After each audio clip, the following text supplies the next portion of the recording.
Are we up? Are we running? I don't know if we're up and running or not. I hope we are. I'll say, let me check this hand. Well, there we are. Hello, everybody. John here, playing a little bit of poker this evening, trying to relax and unwind a little bit after a very long day, and I just finished... Ooh, that's a nice flop for me. Hold on a second here. I don't want anybody catching a straight or a flush. Just don't give me another heart. Don't give me a 6. Don't give me a heart. Don't give me a 6. Aw, that's a... There's a flush and an easy straight out there. The only thing I can possibly do now... No, I gotta fold. This son of a... Well, I would have had 2, 3, 4... Oh my god, I would have had a straight flush. I would have had a straight flush. But then again, I couldn't call 54 million on that. How's everybody doing tonight? Hope you guys are all doing good. Oh, I got aces. Look at that. My second hand of the evening, I get dealt aces. Let's see what happens here. So just to give you guys an update here, I bought in, I start off with 190. Oh, they raised 200 million. Okay, let's see what they got. Don't give them a 10. There we go. Thank you, dude, pushing in for 200 million with only a king 10 in your hand. Okay, so I started at 190 million and I'm already up to 316. By the way, everybody in the chat, are you able to hear me okay? Do me a favor and just give me a little hey ho that you guys are able to hear me all right, because I never know for sure whether or not everything's running smoothly or not. So I hope you guys are having a good evening. I said this day has just been bonkers for me, and I just finished up doing the show notes for tomorrow's show. I just finished doing the show notes for tomorrow's show, and obviously this AMC Universal situation is getting like for real. This AMC Universal situation is getting flat out for real, and there's going to be blood, ladies and gentlemen.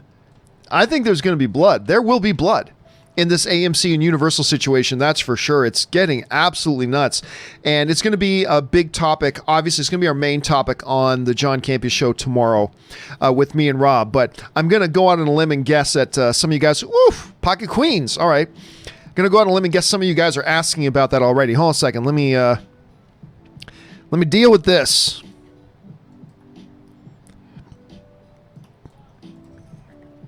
I want to push some fools out here. Come on, just fold.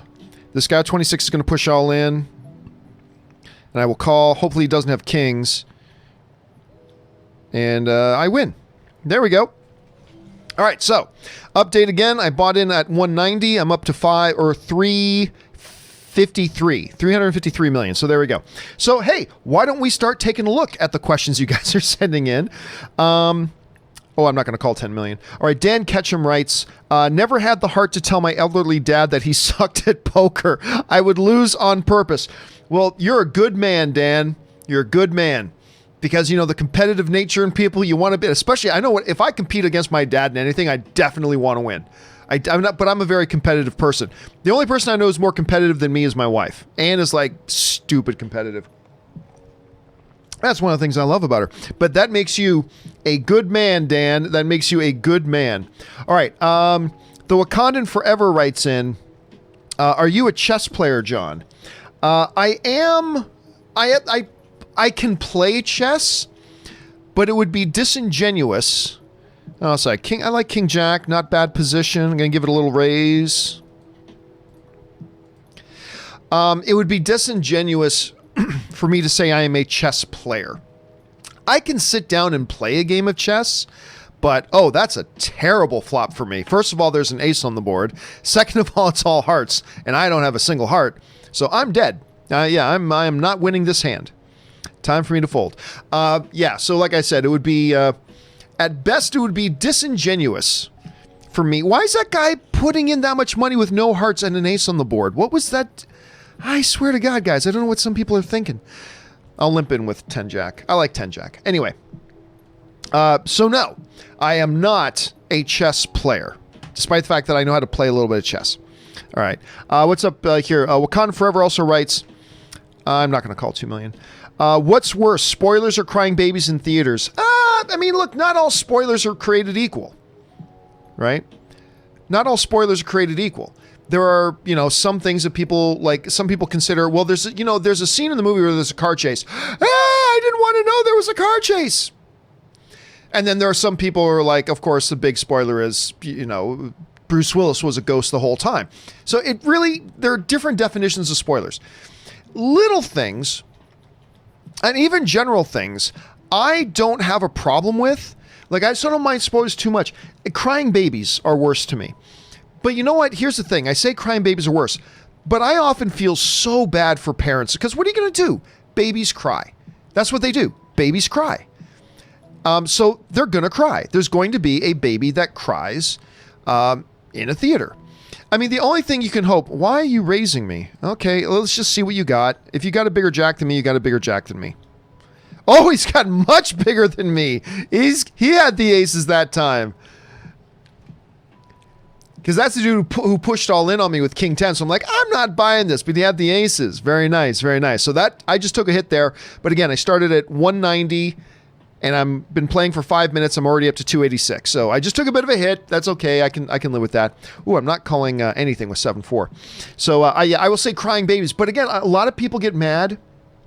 A lot of people get mad at parents. But I mean, what are parents supposed to do, man? I mean, but yeah. And most of the time, parents are very considerate. Like when a baby starts crying, they take the baby out. And that's okay. So, and sometimes parents are dumb and they just sit there and let their baby cry. I mean, come on, be considerate. But for the most part, that dude just got aces back to back. Holy crap. I usually feel bad for the parents when babies cries, but still, it is irritating and it is annoying. It's just a bad situation for everybody. But man, I'll tell you what, I would love to be in a movie theater with a crying baby right now. I'll take it. I would love to be in a movie theater right now, even if it meant having a crying baby there. All right. Wakanda also writes, better first film, The Terminator or RoboCop? Terminator, easy. I really like the original RoboCop. I mean, I like it a lot. I've got a bunch of friends who think it's like one of the greatest films of all time. And while I really like RoboCop, the original, I don't have it on that high of a pedestal, but the original Terminator is an all-time sci-fi classic. All-time sci-fi classic. Look at that. 3, 4, 5, 6, 7. Oh, not much. I just flopped a straight. I'm not gonna slow play this. I'm gonna go right for the guts on this because I don't want anybody chasing anything. Wow, a couple people called. Okay, well, I have the nuts right now, so I'm going to push all in. I want everybody out of this hand.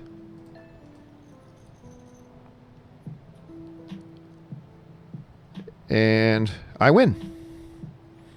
Poor dude had a set of sixes. I feel bad for that guy. That's a cooler. You flop a set, you think you're probably good. I feel kind of bad for him, but not that bad. Now I get the aces this time. Man, this is the second time I've been sitting here for 8 minutes. I've got aces twice. Okay, let's see how badly I can screw this up. Let's see. One guy called. That's okay. One caller's fine. I just don't want two callers. There we go. One caller. 789. I don't like that, so I'm going to push him all in and see if he calls. He's only got 21 million behind. He called. He had ace 10. Oh, he flopped an up and down straight draw. Of course he's going to call that, but I win. Okay, so not bad. I started off with 190. I'm up to 595. I'm further ahead right now, 8 minutes in, than I was in the entire hour and a half that I played last night. So I'm a bit of a run right now, so I'm going to call Queen 6. Anyway, how's everybody in the chat doing? Hope everybody's doing good tonight. Okay, let's Queen 6. Ooh, a 4 gives me a straight. Am I going to really chase? Am I going to sit here and chase a straight? Nah, okay, I bet I'll get out of this. I'll get out of this. Somebody put in a bet, I'll get out. I shouldn't have even called that. That was stupid. Come on, Liverpool. Put in a bet. There we go. Now I'm out. Okay, but yeah, Wakanda Forever then writes, better movie franchise, Predator or Aliens? Aliens. Predator, I mean, Predator 2 has its fans. Who doesn't love a good Danny Glover movie? Ooh, I got a royal flush draw. Okay, I'm gonna... Predator 2 has its fans. I'm not big on Predator 2, I'll be honest. I know there's a bunch of people who are, but the first Predator is awesome, but that's pretty much it. You know, the first Predator is awesome. All right, second pair. I'll call that 2. See what this guy's got. I'll call another 2. He's on a flush draw. Now I'm good. Let's see what he does with this. Oh, he had nothing.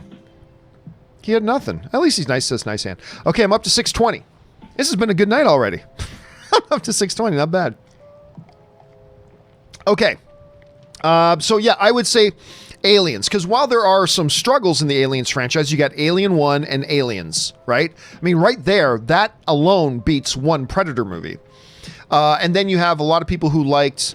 why am I forgetting The Covenant and what was it, Prometheus behind that? So yeah, I'm going to say that the Aliens franchise is better. I'm going to go the Aliens franchise is better.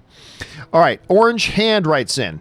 Packers drafted 0 wide receivers. That doesn't bother me. Because, you know, the Packers have a bunch of needs, right?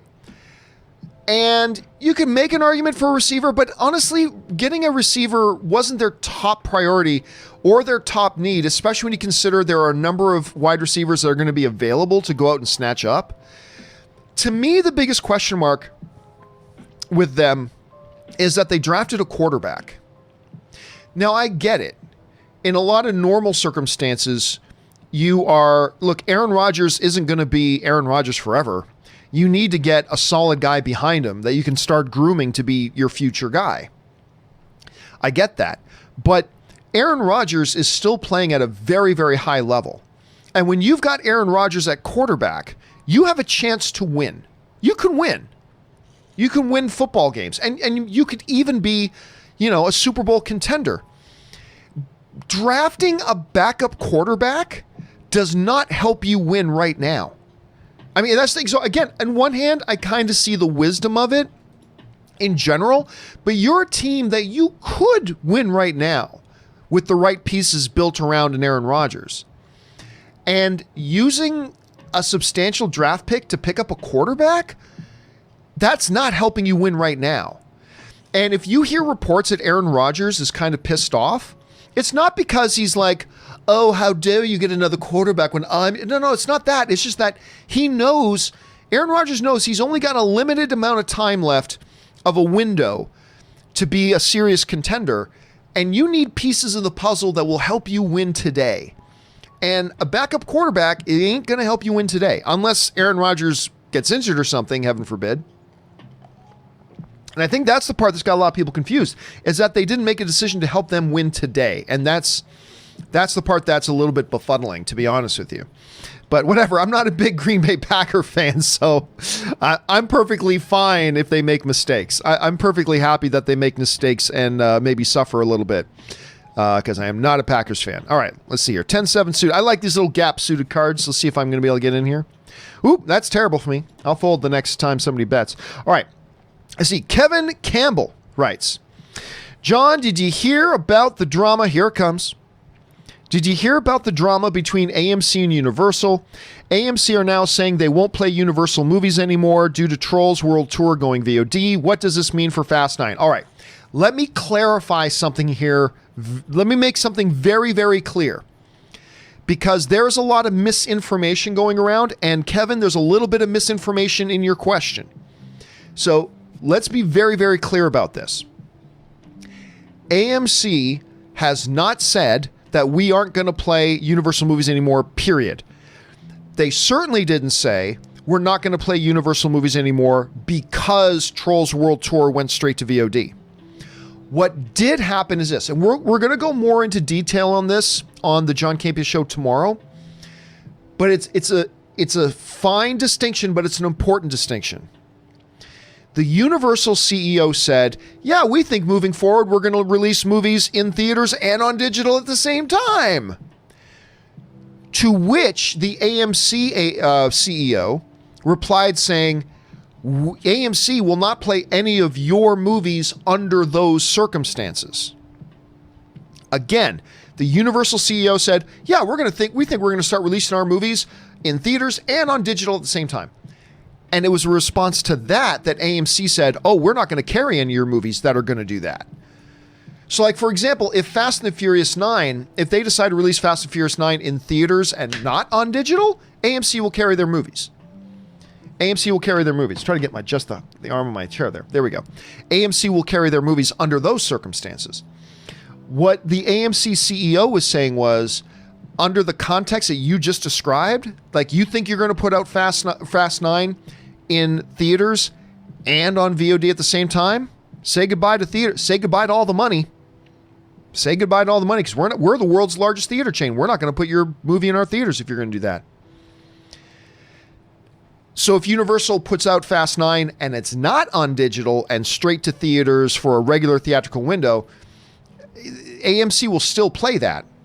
So again, we're going to go more into detail on that tomorrow.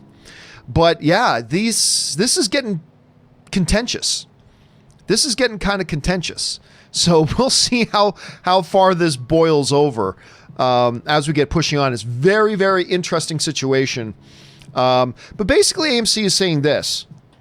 If you are going to do something that undermines the theatrical model, then we're going to go scorched earth on you, and we're going to make sure you suffer. And guess what? They're perfectly right to say that. We have been in a partnership for decades and decades and decades. If you are suddenly going to start making moves that hurts us, well, guess what? We're going to hurt you right back. I don't know what Universal is thinking. I mean, they're Trolls 2. You see those BS headlines? Trolls 2 Trolls 2 is $50 million in deficit. As of right now, if everything ended today, Trolls 2 will lose over $50 million. $50 million in losses. Oh, I got to play this hand. And by the way, we're going to go over all the numbers on that tomorrow as well. We're going to go over all the numbers of Trolls 2 and everything on, because there's some really wild reporting going on. We're going to look at the real numbers tomorrow. But anyway, hold on. Let me see if I can get a good flop here. I like these little suited connectors. 8-9 diamonds, love it. You know, if the flop doesn't go my way, I can get out of it. Ooh, do I want to call 22 million? It was 16 million more, and there's already like 30 or 40 million in there. I got to see a flop. 7, 8, 9. So I've got a pair and a straight draw, but I'm not calling 82 million. Oh, I want to call this so bad, but I got to fold. Straight draw and a pair, but I couldn't call. Oh, it was... Oh, if he had bet like 40, I probably would have called, even though I shouldn't have. Anyway, okay, update. I started at 190 million. I am currently at 593 million. Okay. Anyway, so yeah, things are getting heated. Me and Rob are going to talk about it a lot more in depth tomorrow, but yeah, it is getting nasty. What does this mean for Fast 9? Well, what it means for Fast 9 is simply that. If Universal thinks they're going to put out Fast 9 in theaters and at VOD at the same time, AMC's not going to carry it. And I guarantee you, Regal won't carry it either. And I guarantee you, Cinemark won't carry it either. Because that's not just hurting AMC, that's hurting like the entire theatrical industry. If Universal just decides to do that, it's not just going to be AMC that doesn't carry their movies. It'll be all of them.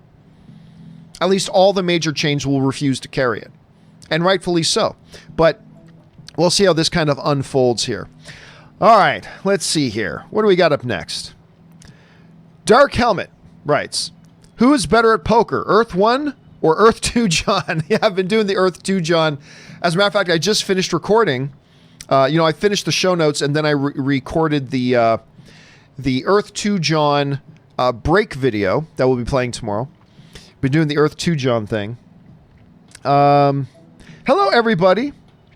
I'm going to call 1 million. Why not? Ooh, I'm just going to fold. Terrible flop. So, yeah, Earth 1, I am better at poker. Earth 2, John is more of a Pokemon player. Yeah, very, very unknown thing. Earth 2, John is an avid Pokemon player. Earth 2, John plays a lot of Pokemon. Just throwing that out there. And yeah, I would have gotten spanked in that. Oh no, I would have won that hand. Well, there's no pot. Pocket Queens again. Okay, let's see. I won the last hand I had Pocket Queens. Let's see if I can do it again. Raise 11. I'm on the button too, which is nice.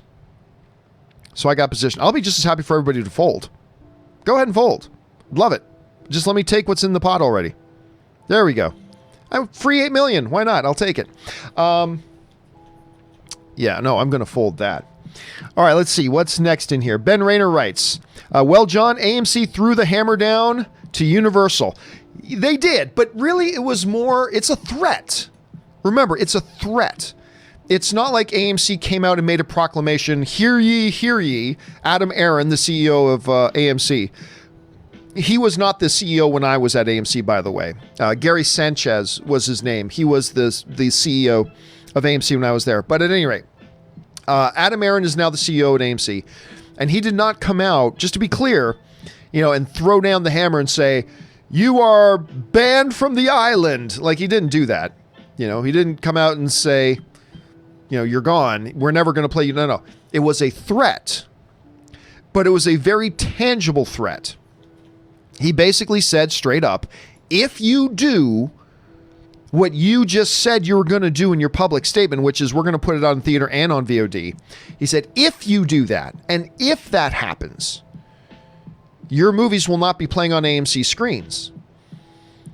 But as I mentioned before, it ain't just going to be AMC. I 1,000% guarantee you Regal will not play their movies either.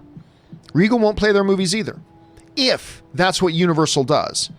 So I think you're going to see Universal backtrack on this because they know they can't afford that. I mean, they're taking massive losses on Trolls 2. They're taking big losses on Trolls 2. I don't know that they would have been doing much better if they had released Trolls in theaters. I don't know that it would have been a lot better. But fact of the matter is, they're taking a bath financially on Trolls 2. It is bad. It's really bad. And again, Robert and I will go over the specific numbers tomorrow on all this. But yeah, but again, just to be clear, there are people running around saying AMC has said they're no longer playing Universal movies because Trolls 2 went to VOD. That's not the case. I mean, it's a small distinction, but it's an important distinction. AMC was not happy about them taking Trolls 2 straight to VOD without any consultation and no advanced warning. They weren't happy about that.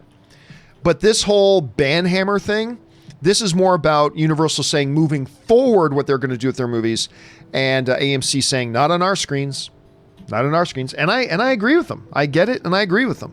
I do, and I'll go into the reasons why on the John Campea Show tomorrow. Anyway, guys, Jay Matt saying, what's up, John? What's up, everybody in the chat? We're just all hanging out, relaxing. I got some music playing. You probably can't hear it because it's too quiet. Maybe I should turn it up a bit. Let me turn up the music a bit here. Just so you guys can, maybe you can hear a little bit of it too.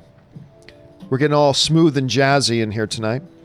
Let's see here.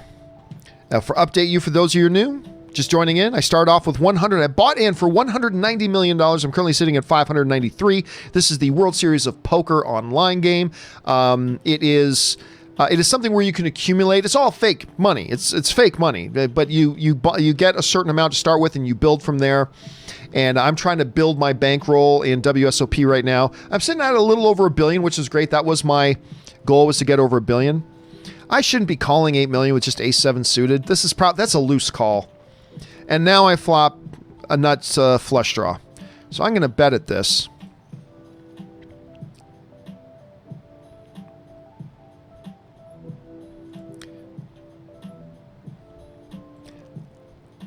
This guy, he's only 8 million behind. Well, now I have to call and just hope I spike a spade or ace. I don't think he's got a 10. I don't think so.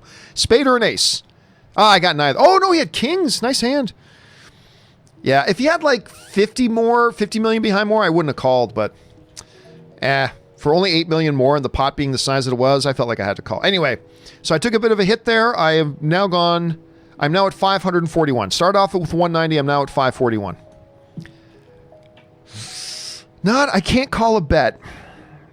Man, I would like to see another. I'd love to get a free. Oh, I can't call 7. I'm just gonna say I'd love to see the turn just to see if I could spike a king. But yeah, I wasn't gonna call 7 million. Okay, let's keep going here. Who writes in next here? Well, I'm big blind, so I'm gonna see if I can check. Murray Reich writes, "What does this mean for AMC at Universal City Walk?" You know what? That's an interesting question. I am not calling a raise. That's an interesting question. I haven't even thought about that. So for those of you who don't know what Murray is talking about, in Los Angeles, literally about a 12 to 13 minute drive up the street over here. I got a street right over here, and 12 to 15 minute drive straight down that street is Universal Studios Hollywood. And part of Universal Studios is Universal City Walk, which the public can go to. It's great. I love hanging out at Universal City Walk. It's one of my favorite places to hang out. Some cool shops in there, some good food, just a really great environment. And then you can go into Universal Studios Hollywood Park, which Ann and I have a membership to because we live so close. And in Universal City Walk, here in Burbank, California, there is an AMC theater in Universal City Walk. And it's one of the only true full format IMAX screens in Los Angeles. I think there's only 2 or 3 in Los Angeles. That's where one of them is. It's an AMC theater right there at Universal. What happens to that? I got to assume in the immediate future, next to nothing happens, because their real estate agreement is going to be completely separate from whatever, movie licensing agreements that are done. So AMC Theaters has a lease at Universal City Walk for that theater and to operate as a movie theater there. And that contract stands separate from anything else, any other contract or any other consideration, right? They're 2 separate issues. AMC not wanting to play Universal movies that do a VOD and theatrical release is a completely separate issue from their lease. And nothing affects the lease. So my guess is, I would have had 2 pair. But there's a flush out there, there's a straight out there. Oh, now I would have had a boat, damn it. I couldn't call with the Jack 2, but the boat would have been nice. So in the immediate future, nothing will happen with the AMC theater at Universal City Walk. The question becomes, if AMC and Universal go full out to war and don't make peace, what happens when the existing lease terms expire for that AMC theater at Universal City Walk? What happens then? Now, I don't know if that lease term is another 2 years, another 5 years, or another 10 years. I just don't know what it is right now. But to me, that's where it becomes interesting. Because let's say their current lease expires in 2 years. Well, then in 2 years, they're probably getting kicked out of there. But again, there's a lot that we're going to have to find out. There's going to be a lot to see how this all kind of unfolds and unravels as we move forward. So we'll have to see. But it's an interesting situation, Murray. It's an interesting situation. All right, Jordan Cadwell writes, favorite Super Bowl of all time. Well, I'll tell you what, that one when the greatest show on turf, when the Rams won the Super Bowl with the last second, where the other team was, I think it was the Titans. Was it the Titans? Yeah, I think it was the Titans. Marched down the field, and at the last play, reached for the goal line and came up just short. And the Rams won the Super Bowl. That was a great game. But because I am a Patriots fan, I got to say that Atlanta Falcons. Ooh, I shouldn't call this 19.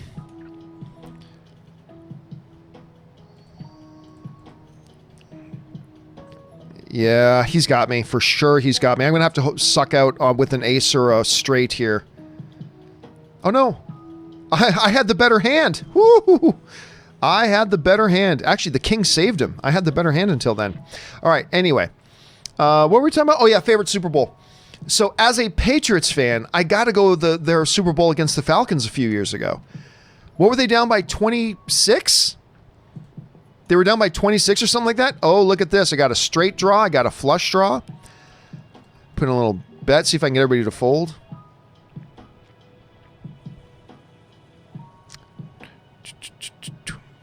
Yeah, good enough to win. I mean, I didn't have anything yet, but I had all sorts of outs. I was probably going to win that hand anyway.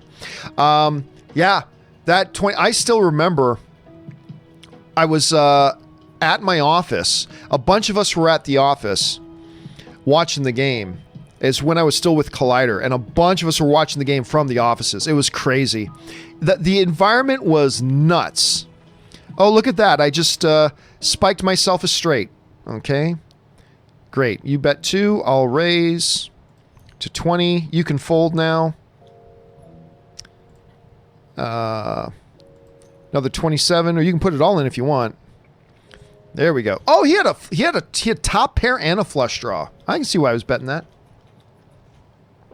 Oh, and little pocket tens here.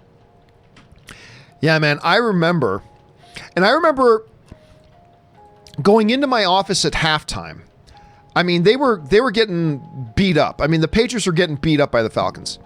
And I remember going into my office at halftime, and I tweeted out. I remember this. Oh, what a terrible flop for pocket tens. I remember I tweeted out.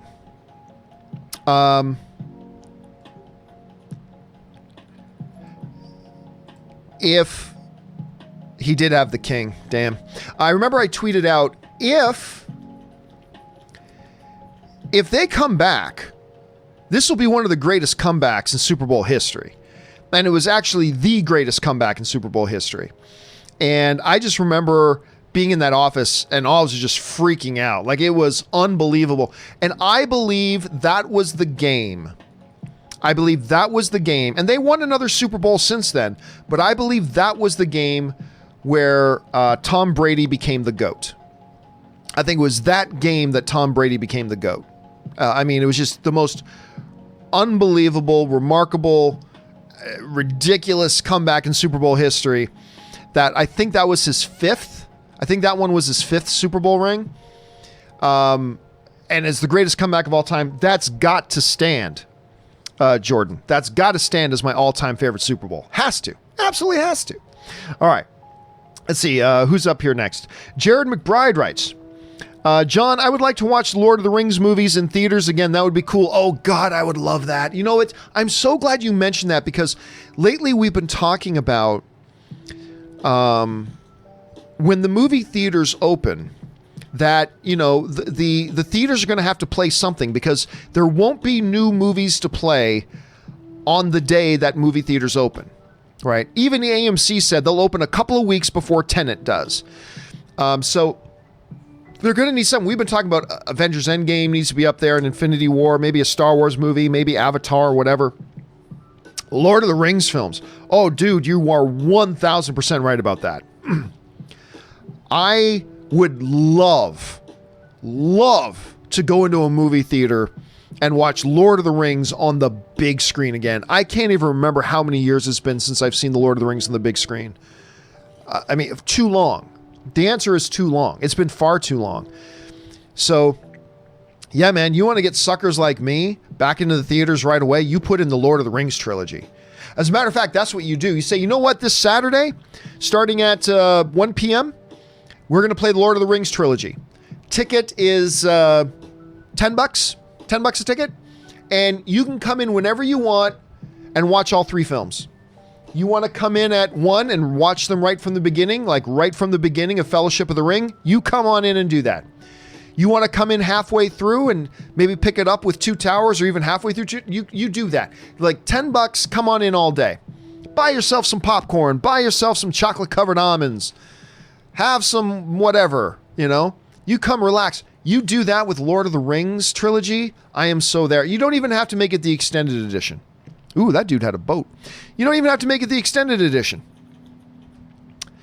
Oh, not a bad little hand to get when you're big blind. All that to say, Jared, I completely concur, sir. I completely concur. I'm already in for 2. I might as well call the extra 7. And that was a terrible flop for me. A lot of potentially good flops for me.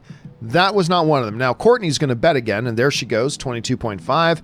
And I'm going to fold. That might have just been a continuation bet, but it doesn't matter because I had nothing. All right. A little pocket 4. So cute. Let's see what happens here.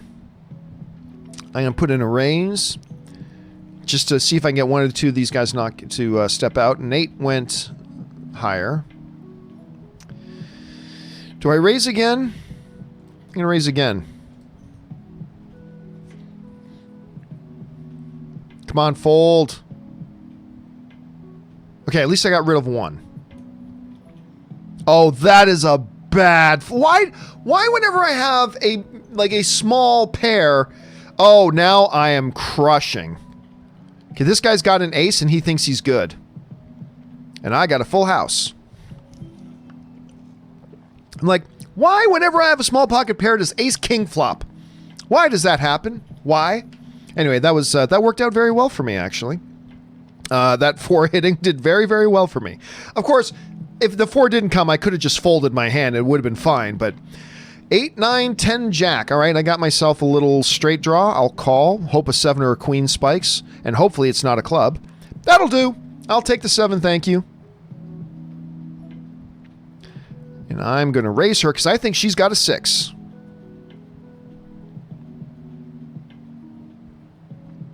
And I've got the nuts right now. Just don't make it a club. Oh, now there's a full house possibility. Shit. Hopefully she's just got a 10 and not a full house. I got a call. I got the straight. Oh, okay, I was good. Oh, she had 2 pair. Ooh, she was trying to bluff me off that. Actually, that was a gutsy move. That was gutsy. All right, pocket kings here. You know what? A little bit more than 9. 18 was too much, but I was running out of time. Now everybody's going to fold. And that's fine. I'll just take the pot. Everybody's going to fold. No one's going to call 18. So, that dude pushing for 21. Okay. What do you got? And of course, he spiked an 8. He spiked an 8 for the trips. Good for you, sir. Good for you. Why not? Why not? Okay, I'm going to fold that. Hey, whatever. I'm still up to 652. Okay, so I started 190, back up to 652. Okay, let's see here. What do we got? Phil Corvelli writes, saw true history of the Kelly gang. While the acting was good, this film was about as interesting as watching paint dry. I'm not even familiar with the movie. Let me look this up here. What's it called? The True History of the Kelly Gang. The True History of the Kelly Gang. IMDb. Meanwhile, I'm the big blind. I'm already in for 2 mil. Oh, he's only put in for another 2. I'll call that. Sure, why not? Suited king. Extra 2 million. All right, I'm out. I'll need a runner here. No, I'm not even going to call 2 million. The True History of the Kelly Gang. I'm not familiar with this. Was this a Netflix movie? George McKay's in it. Charlie Hunnam's in it. I'm not even familiar with it.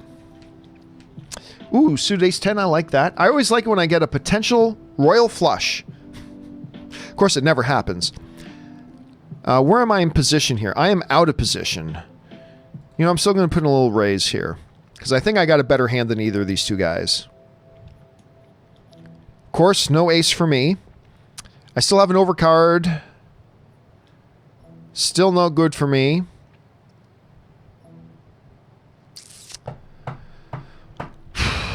No, I think he's got it. I think he's got something. So, not a good flop for me. That's okay. 9-5. Fold. So I'm not familiar with it, but it's got Charlie Hunnam in it. But maybe, Phil, maybe that explains why I've not heard of it. If it's about as interesting as watching paint dry. That's a strong recommendation there, sir. That's a strong recommendation. Probably why I haven't heard of it. But I'll keep my eyes. So was it a Netflix thing? Was it a Netflix thing? Oh, well. Okay, let's move on here. Dylan, I'm going to fold this 5-9. Dylan I'm going to try this. Pusilowski? I'm probably butchering that. Forgive me. I'm like the worst in the world at trying to pronounce names. Anyway. Hey, John, I'm a huge fan since the AMC days. Thank you so much for that, Dylan. I appreciate that, man. Do you have any advice for an aspiring film critic? I have autism, and you inspire me to keep loving film. That's awesome, man. Listen, I did very well with my Pocket 4s last time. Give me a second here. I did very well with my Pocket 4s last time. Let's see if I can replicate that result. 9 million. Come on, 9 million. Is he thinking about raising? No. Dude's on the button, raised 10. I'll call the 10, see what he's got. He's got big cards. 10 jack, and he got the flush. Good river card, sir. I was ahead. All you can do, guys, playing poker, is get your chips in when you are ahead. And I was ahead, but there was a coin toss. He got there. I am not going to call any kind of raise here. Oh, just get me out of this hand as fast as possible, please. Fold. Well, Dylan, I'll tell you what I tell most people. Best thing to do, go get a journalism degree. Study film, if you can, and go to school and stuff like that. Outside of that is the best thing. Nobody wants to do that. Everybody wants to hear something that's easier. The other thing you can do, what I always tell people, but it takes a lot of work, is just start doing it. Start a blog and just do it over and over and over and over again. And understand you're going to suck at it at first, but just keep doing it. And just, it doesn't matter if you have 5 people reading your movie review blog. It doesn't matter if you have 50 people reading your movie review blog. Doesn't matter. Review everything you watch. And see if you can start to build an audience. And see if you start recognizing yourself getting better at it. And if you do, well, then maybe some more opportunities will open up. But the most important thing to do to get started is to get started. See, a lot of people always ask me, how do I get started in this? And my answer sounds stupid, but it's, how do you get started? Get started. You know, somebody say, how do I get started in writing a novel? Oh, damn, I would have flopped it straight. How do I get started in writing a novel? Start writing. Sit down and start typing. That's how you get started. It really is that hard and yet that simple all at the same time.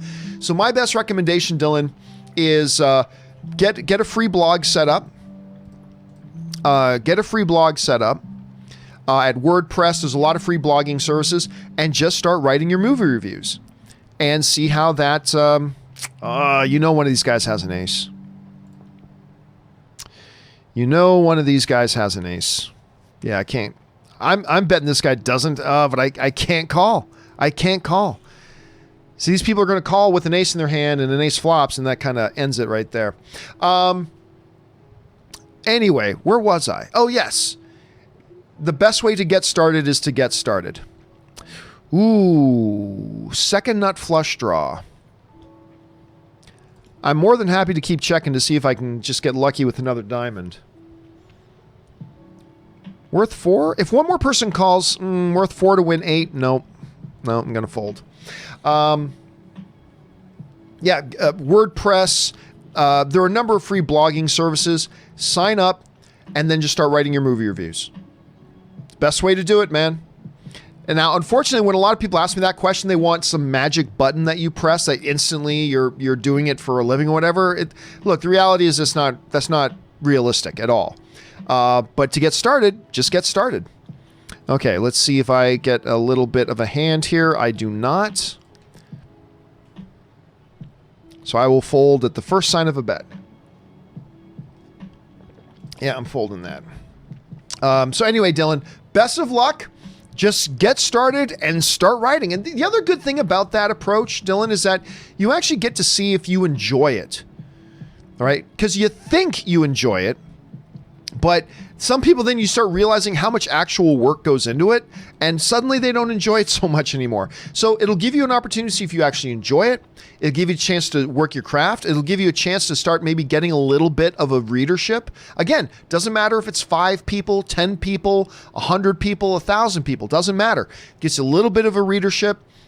Gives you a chance to work on it, and just keep getting better. That's my best advice, Dylan. That's my best advice. All right, good luck with that, man. All right. Panama Red writes, is AMC overreacting by banning Universal movies? No, not at all. And remember, they're not banning their movies. They're only going to ban the movies that Universal... Remember, movie theaters like AMC, Regal, Cinemark, they all already have pre-existing rules. This isn't something new. AMC, all these companies... Oh, that was a nice flop for me. Give me a second here. I got to play this.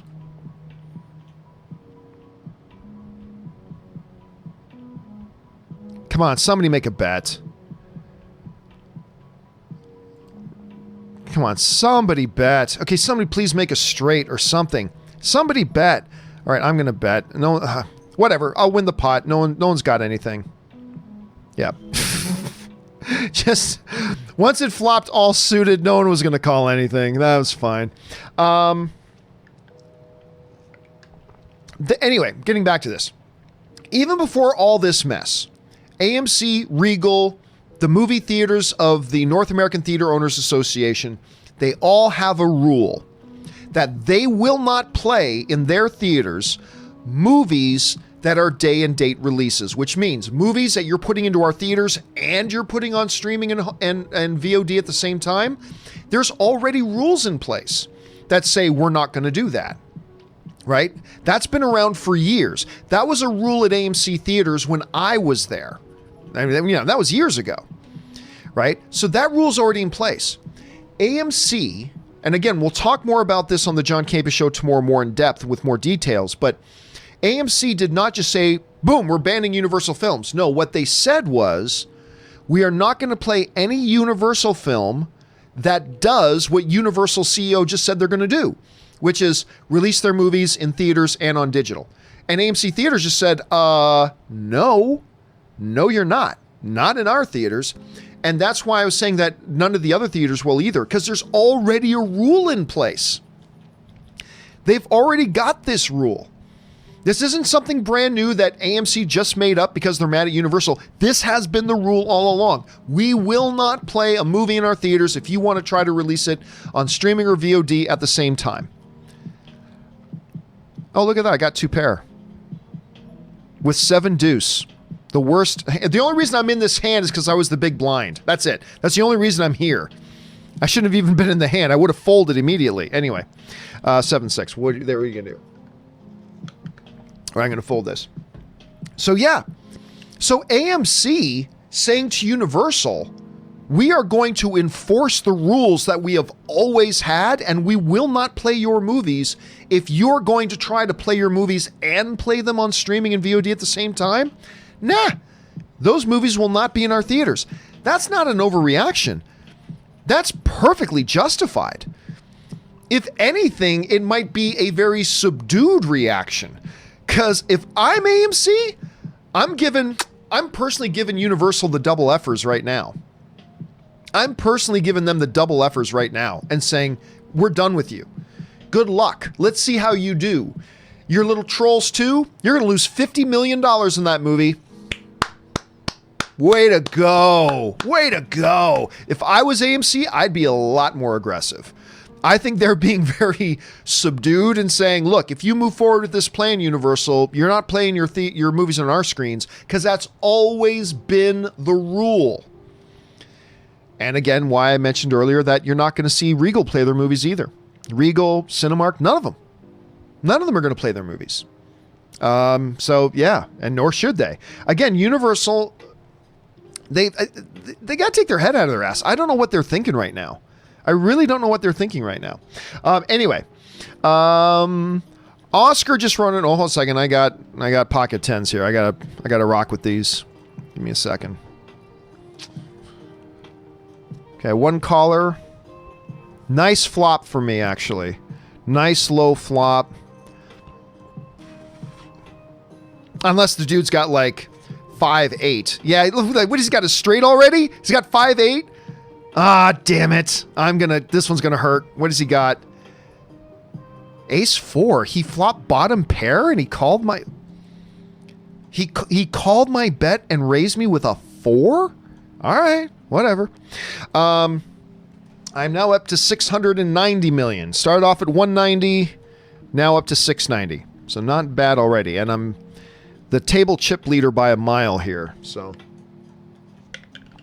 anyway, Oscar says, "Hey, John and Rob." So I think this was not a super chat. This one from Oscar is probably meant for the John Campea Show tomorrow. So we'll leave that one for now.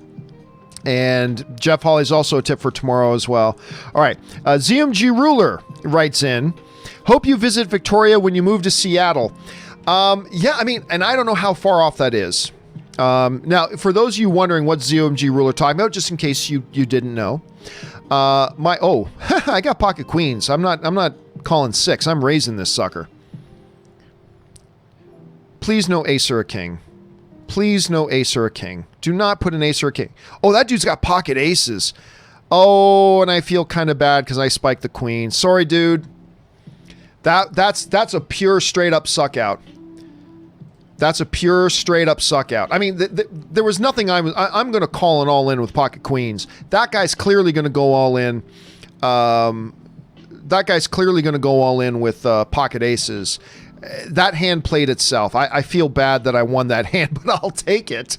I'll take it. Because let's not pretend like I haven't been sucked out on, okay? I have been sucked out on. Even in this game, that dude rivering a club. Anyway, I have been sucked out on, but I do feel bad for the guy. All right, so I started off with 190. I'm now up to 789. Up to 789. So for those of you who know what ZMG is asking about, and my wife took a new position as the senior program manager for launches over at Amazon. And of course, there's pocket 10s again. Let's see what happens here. And give it a little raisey unless somebody else wants to raise it. 13 mil. And I'm on the button. People are going to think I'm bluffing. They're going to think I'm bluffing. They're thinking because I just won a big pot and I'm sitting on the button, they're going to think I got nothing. So 2 people called. Hopefully I don't get a third call. Okay, 2 calls. Let's see what this flop is. King. All right, so I'm just going to go on the thing here that neither of them have a king. There we go. So I'll take it. All right. So I'm now up to 816. 816 is now the total. And now pocket kings.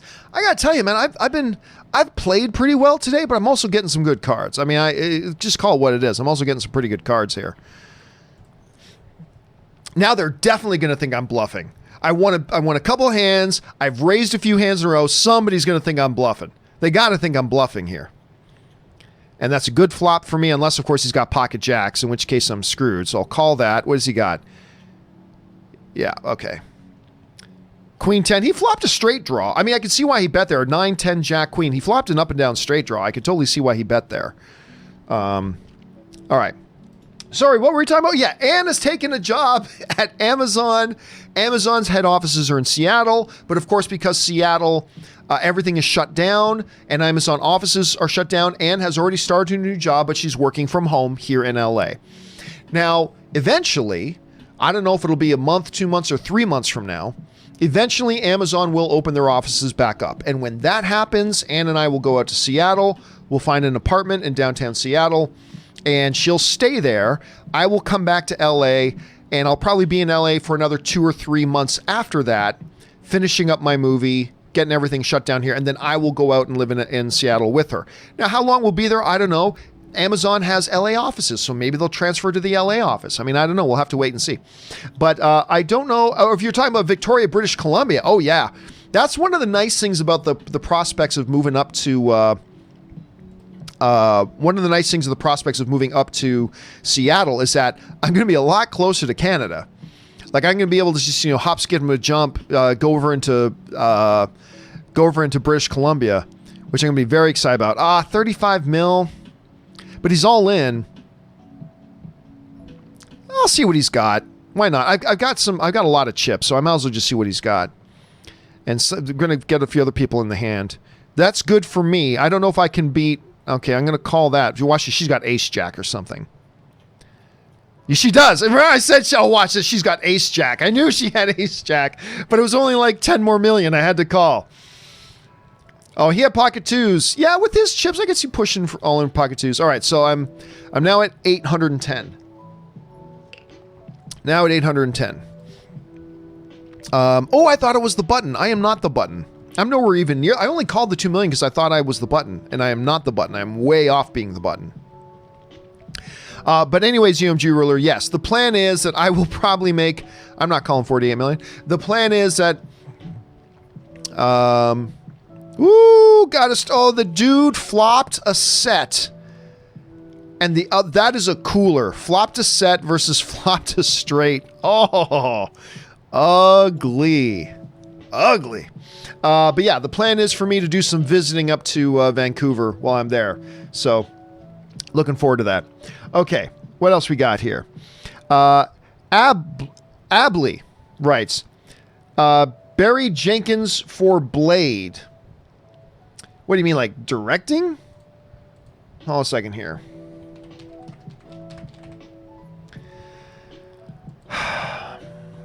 I don't know. I mean, Beale Street could talk, Moonlight. He's a great director. But do I see him doing a movie like Blade? I don't know. I don't know. He is clear. He's an Academy Award winner. He's a great director. But for Blade, I guess here's the thing. I have never seen anything that suggests Barry Jenkins couldn't do a good job directing Blade. But I've never seen anything that has suggested to me he would do a good job directing Blade. Because while he's done a couple of magnificent movies, they're very, very different from what an MCU Blade movie would be. Now, at the same time, I asked Kevin Feige once, you guys have heard me talk, I asked Kevin Feige once, you hired James Gunn to do Guardians of the Galaxy. And he'd only ever done smaller films. Like Slither is just like one of my favorite guilty pleasure movies ever. I love Slither. Ooh, a little 10 would give me a nice straight. Come on, spike a 10 there on that river. Spike a 10 on that river. Fold. No, just check.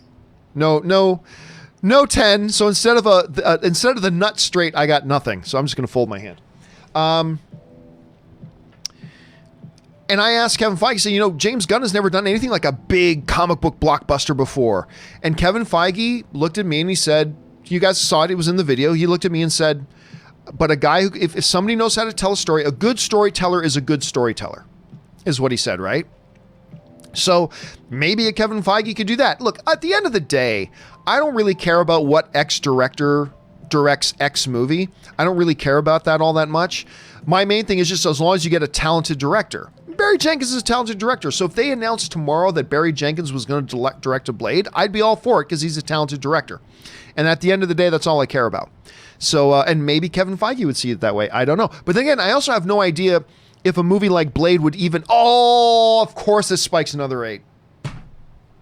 Anyway, I have no idea if a director like Barry Jenkins would even want to do an MCU movie like Blade.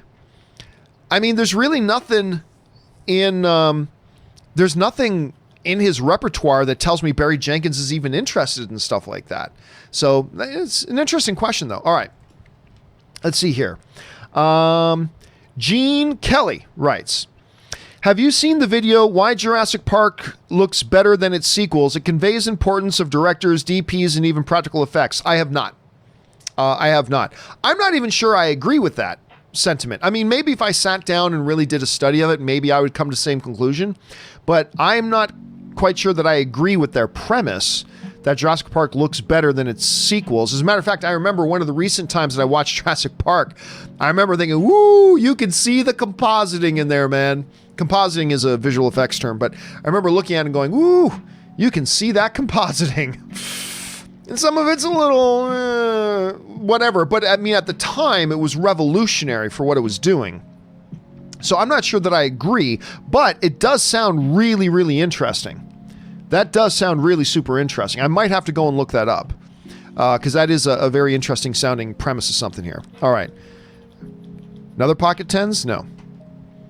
I would have taken another Pocket 10s. Another Pocket 10s would have been nice.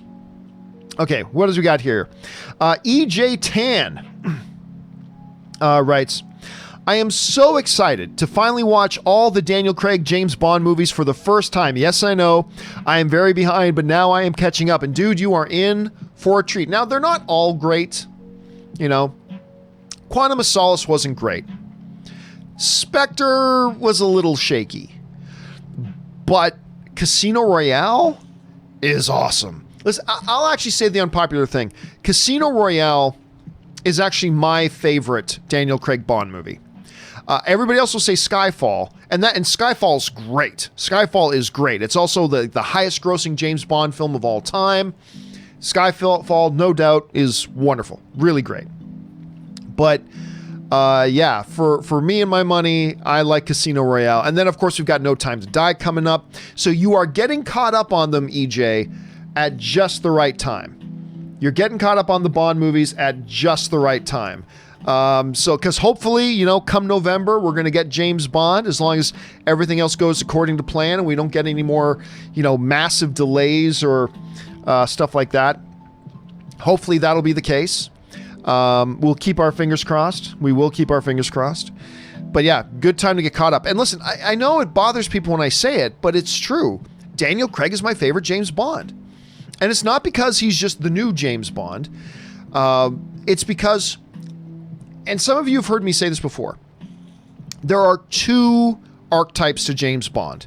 There have been several other James Bonds, but really there are two quintessential James Bonds, right? It's Sean Connery and Roger Moore. There have been others, I know. All due respect to Lazenby and Timothy Dalton and Pierce Brosnan, all due respect. But the two quintessential James Bonds, the two archetypes, if you will, of James Bonds are Sean Connery and Roger Moore. The badassery of Sean Connery, the suaveness of Roger Moore. And Daniel Craig, I remember I saw this immediately when I saw Casino Royale for the first time. Daniel Craig is that epitome. He embodies the hybrid of both. He has the suaveness of Roger Moore and the badassery of Sean Connery. You know? Like when you look back, like Pierce Brosnan, he was more, of course, every James Bond has an element of badassery, but Pierce Brosnan was really more the Roger Moore type, right? I saw Timothy Dalton more as a Sean Connery type. Daniel Craig is really the perfect hybrid of both. He's got it all. And so I think, EJ, you are in for a treat. As you get watching the James Bond movies. I think you are in for a treat, sir. All right. Let's see. What's next here? Nick writes in. This is sent in This was sent in for the show. Nick sent this in for the show. So we'll skip Nick for now. I'll make sure I get to Nick's on the John Campea Show tomorrow. All right. Benny Canuck. This is like the third or fourth time I've had Pocket 10s. I've won hands with them. I've lost hands with them. Let's see what happens this time. Where am I in position? I'm a little bit out of position here. I'm not brutally out of position. Let's see this flop. Nice flop for me, actually. I'm going to assume that nobody called me with a 2 in their hand when I raised to 7 million. Very nice. I'll take it. Okay. So see, Pocket 10s can win. Pocket 10s can win. Sometimes. Sometimes Pocket 10s can win.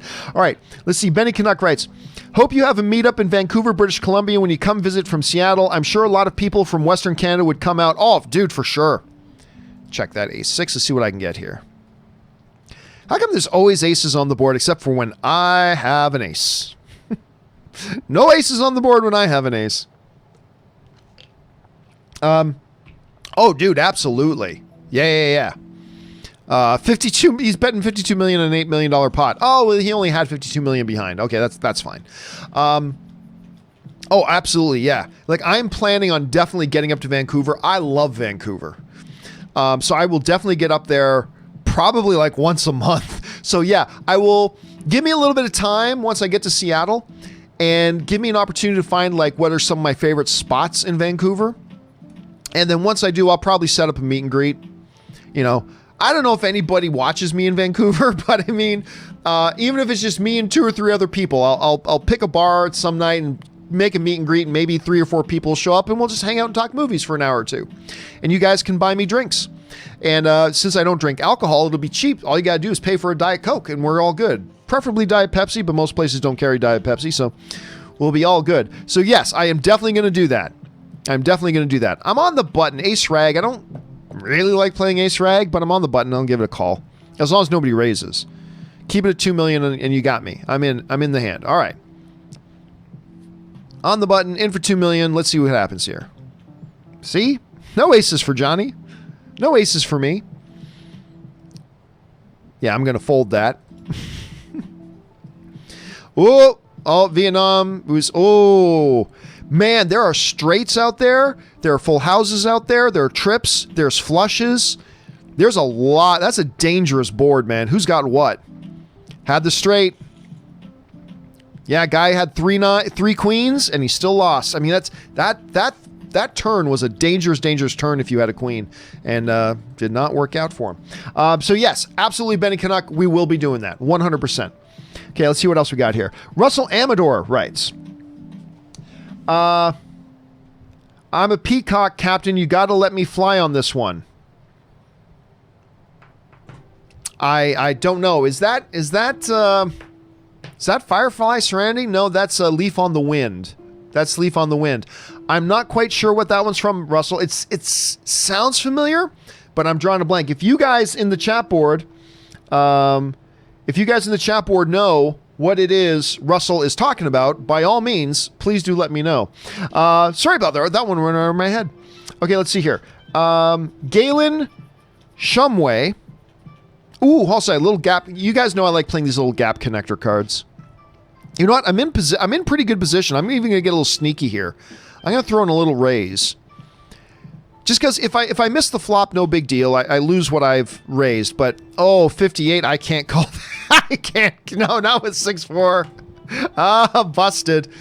Cannot. That's a good time to raise, buddy. That was a good time to raise. Anyway.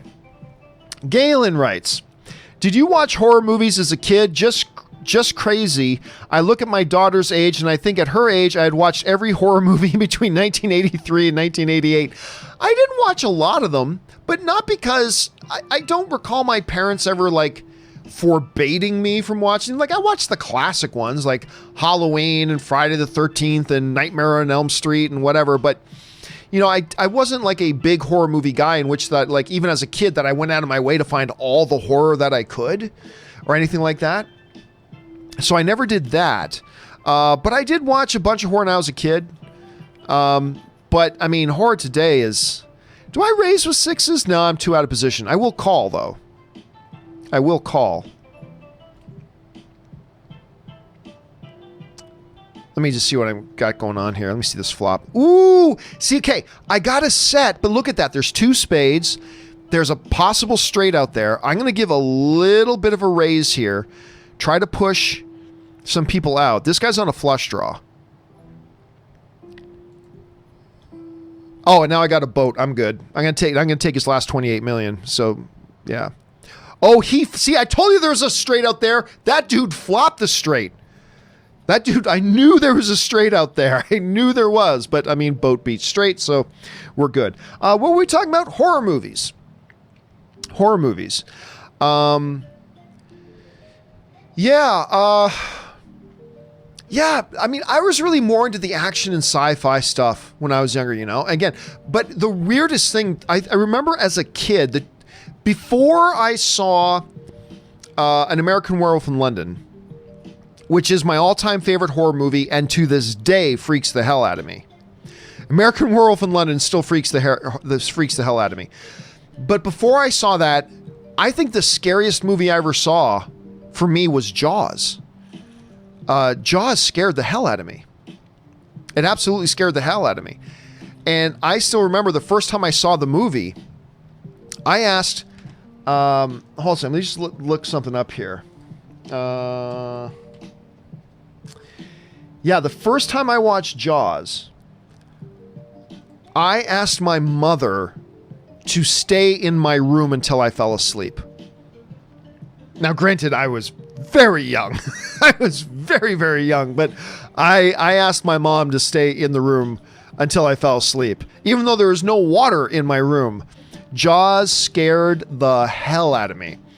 And you know, it's funny, my wife had never seen Jaws till like 2 months ago. She had come back from a trip and said, I want to watch Jaws. I'm like, okay. Why did I just call that race? I wasn't even paying attention. I just clicked call. I don't know why I clicked call. I got 5-4. Nonsense hand. Well, now I got a straight draw. 4, 5, 6, 7. I got a pair and an up and down straight draw. Let's see what happens.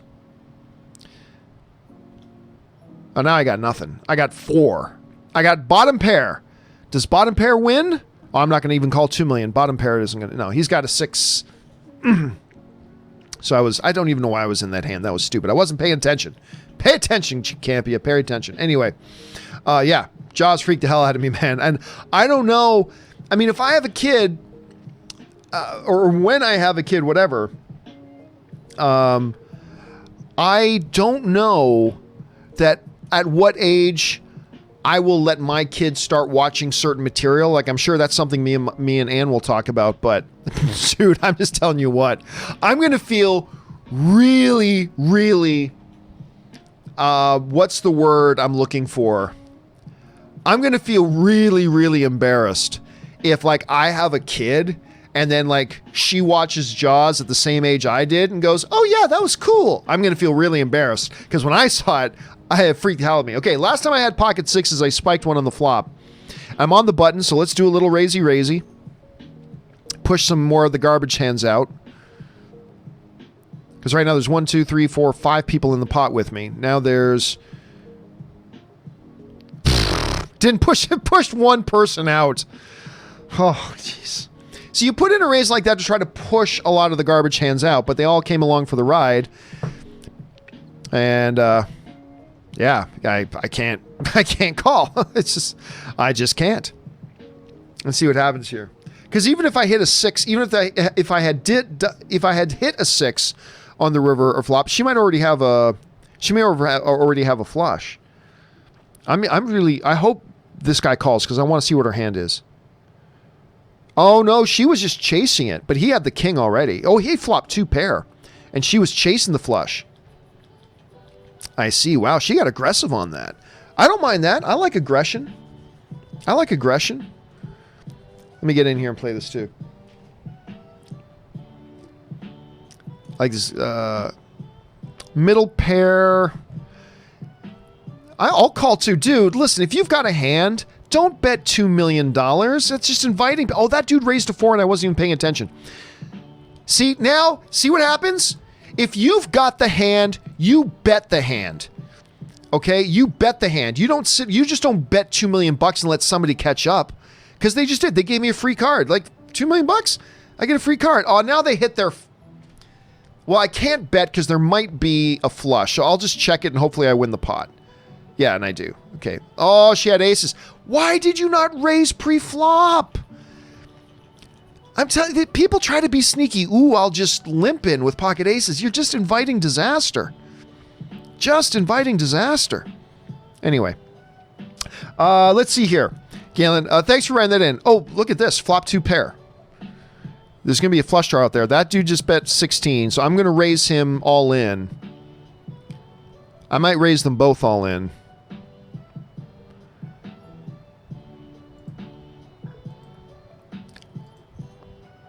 Because I think I have the best hand right now. I think I've got the best hand right now. But they're going for it. I had the best hand. Yep. All right. So I've been... Oh, but that guy ended up sucking it with 2 pair.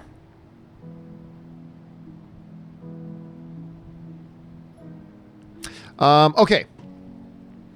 Yeah, there was that. Let's move on here. Logan Stone writes, "Hey, John, over under 30%, Black Widow will open to a $125 million opening weekend." I don't know. 30 is not a bad line. 30 is not a bad line to set for that. 125 million for Black Widow. That's not a bad line to set. I will take... I mean, it's hard to say because you got to get a sense of where are we going to be at as a culture? Have people's movie-going habits re-picked up and gotten back to normal? You know, where are we at? And I just don't know where we're at with that right now. So for now, I'm going to say under 30. Now, if you had said 20%, I'd probably take the over on that. But for a little raisy, for 30%, I'll take the under on that. I think it'll do well. I just don't see... I don't see it making... I just don't know that I see it making 125. That's a big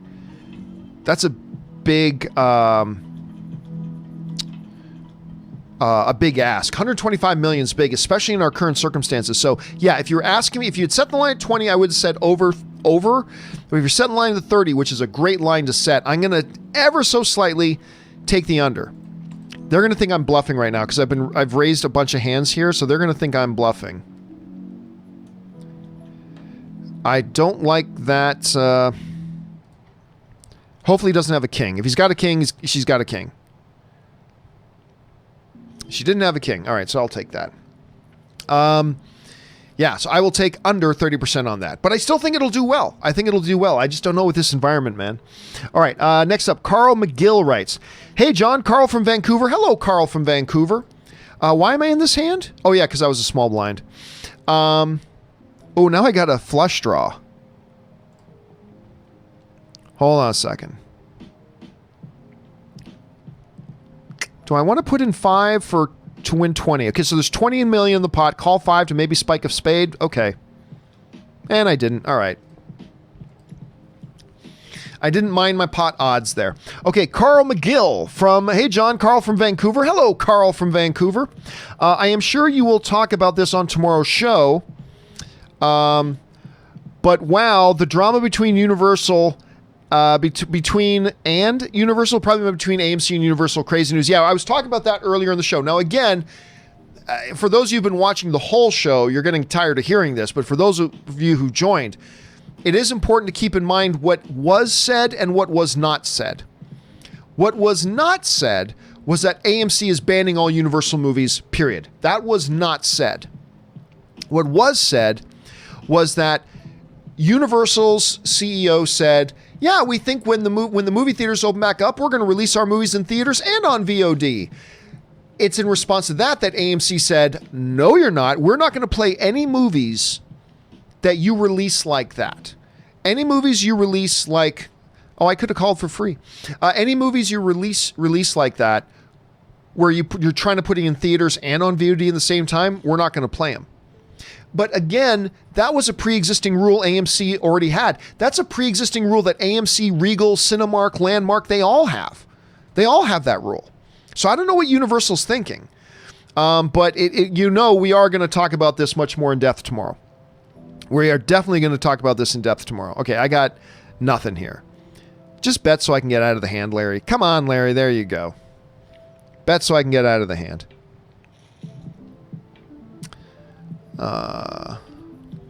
Ooh, I like Jack 10. If you guys watched me yesterday, Jack 10 suited is my second favorite hand to play. So 9, 10 Jack. I'll 2 million. I'll call 2. See, now I got an up and down straight draw and a flush draw. So I'm betting this. So any 8, any king, any diamond.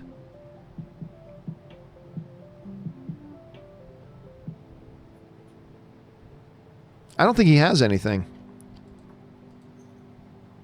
I think he's going to fold, yeah. See, I missed, but I could tell from his pause that he didn't have anything. So, and now I've got Big Slick, so I'm going to raise this. Ace King. Come on, give me an ace when I got an ace. Nope, no ace for me. So I will check. Still no ace for me. I got to fold. I got Ace King and I got to fold. It is what it is. Okay. 9 Queen, I think I'll play that. So yeah, Carl, I mean, this could get really explosive really fast. It's kind of like World War I, right? This has the potential to be like, in a metaphorical sense, World War I. Because what happened in World War I is that you had one dispute draw in a whole bunch of other parties and all of a sudden it became World War I, right? This could be a spark. I'm not saying it's going to get to this. I'm just saying there is a dangerous potential here that this dispute between Universal and AMC is going to expand. And suddenly it's going to include Regal. And suddenly it's going to include Cinemark. And it could get really nasty really fast. Now, I have second top kicker, but there's so many people in the hand. There could be some other hands out there. Let me see what happens. Hopefully they're all just fold and I can just take the pot. Okay, I'll take it. Good enough. Okay. Ace Queen, I got to raise that. And they're all going to think I'm just being a table bully. But I'm not. I've got cards, man. And of course, I don't flop anything. I got cards, but I don't flop anything. So I got to check. I still don't have anything. You know what? I know I should fold, but I just want to see if he actually does have something. I just want to see. Now, all he needs is a 7. He's got a straight. I just want to see. Like, he might win the hand, and that's fine if he does. Oh, he had nothing. See, that's why I was willing to pay. I just wanted to see if he had been just, like, trying to bluff his way to it. And he was. Okay, so I'm now, for the first time, up over 900 million. I bought in for 190 million, and I'm now at 904 million. This has been a pretty good session for me, to be honest. Oh, I'm not going to $50 million. Fold. Okay, thanks for that, Carl. Xbox sent in, Xbox Series X got better exclusives than PS5. Fact. I don't care. I just know that's never been the case. It's never been the case. Last of Us, God of War, stuff like that. I mean, Xbox has never had better exclusives. And I'm not a console gamer, so I don't care. I have no dog in this fight. But yeah, as an outsider looking in, the PlayStation's always been the better system, I think. But then again, I don't know. I don't care. I'm a PC gamer. I am not a console gamer. Fold that. Okay. Tim Johnson writes, did you hear about AMC not showing Universal movies? Again, let's be very clear. This is massively being misrepresented. Let's be very clear. AMC did not say they're not going to show any more Universal movies. What they did say was that if Universal follows through with what their CEO said, was that we're going to release our movies in theaters and on VOD at the same time. If that happens, AMC will not show their movies, but no movie theater that's a member of the North American Theater Owners Association will show their movies, because that's already a pre-existing rule of them. So again, we've got to be very, very clear. That sounds like a minor difference, but it's not a minor difference. It's a major difference. As of right now, if movie theaters open tomorrow and Universal released one of their new movies, normally, and not also on VOD at the same time, then AMC will play their movie. What AMC has said, if you try to release your movies in theaters and on VOD at the same time, we are not playing your movies. But again, that's the exact rule that AMC has had this whole time, and so has all the other major movie theater chains. So just be very clear about that. It's important to make that distinction. But again, we'll talk about this more in detail tomorrow. All right. Let's see here. Strictly Mediocre writes, insane how District 9's effects still hold up. It is crazy. And that is, District 9 is like the poster child for me about how there is no excuse for how much money the big studios spend on their movies. There's no excuse for it. When you get District 9 that had world-class visual effects, all right? And you're right, Strictly Mediocre. They still stand up today. All right, 6.7. Again, 6.7 suited. I like to play a little sneaky with these, put in a little raise. And if I miss the flop, I miss the flop. But if I strike the flop, no one's going to think I've got 6.7. So let's see what happens on the flop. I like being a little sneaky with these hands. And I definitely missed. I missed, and I missed hard. I mean, I could bet here, but I'm not. I'm just going to get out of this hand. Yeah, I mean, I guess that's one of the things, especially if I'll get a little more frisky when I've got a lot of chips.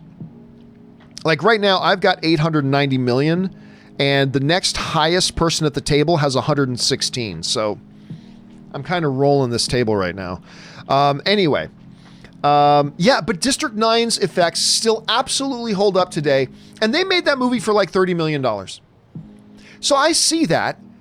And I see some other movies that look worse, and it cost them $118 million. It's like, the District 9 is the perfect poster child about how Hollywood spends too much money making their movies. They spend far too much making their movies. There's no excuse for it. And District 9 is a great example that really illustrates that point. All right, Christopher Chow writes, hey, John, I'm from a bunch of people from Vancouver in here tonight. Hey, John, I'm from Vancouver, British Columbia. How about a meet and greet with a poker tournament? I'll pay for all of your Diet Cokes. Well, I appreciate that. What did I got? I got nothing. Does Vancouver, I'm just not familiar. Does Vancouver have any poker casinos? I mean, because like I'm lucky because I live in LA. There are a number of world-class poker casinos in Los Angeles, and I'm only a 3.5 hour drive. I'm going to put in a raise. I'm only a 3.5 hour drive away from Los Angeles, or from Las Vegas, which is of course poker capital of the world. See, let me tell you, whenever I have an ace, I do not get the ace. When I got like king, jack, queen, ace every time. Ace every time. Oh, that sucks. That sucks. Oh well. Ace every time. Ace every time. Yeah, I don't even know if they have poker out there, but I don't know if I will have a poker tournament, whatever, but I will definitely come out and do a meet and greet in Vancouver. And if they've got some poker up there, I might actually come up and play a little poker in Vancouver as well. I'm looking forward to just visiting Vancouver. I actually haven't been to Vancouver in a while. It's been a while since I've been to Vancouver. So I'm looking forward just to get up there, hang out there a bit. Then maybe once I'm in Vancouver, hop on an Air Canada flight, just shoot back to Toronto for a bit, visit my family, fly back out. I mean, there's a lot of really cool things. I'm going to miss being in LA. I am going to miss being in Los Angeles, but Seattle's a beautiful town, man. And, you know, there's a lot of life in that city, and it's so close to Vancouver, and I'm going to be able to take advantage of that. So yeah. Oh, look at that. Would have had two pair. I am very much looking forward to that, Christopher. It's amazing how many of you guys are in here are from Vancouver tonight. That's kind of crazy. All right. Benny Canuck writes, most bars here in Vancouver carry Diet Pepsi. So first one's on me, bro. Good to know. I'll hold everybody to that. It's good to know because most places you go, I go, can I have a Diet Pepsi? And they go, is Diet Coke okay? I'm like, fine. Give me a Diet Coke.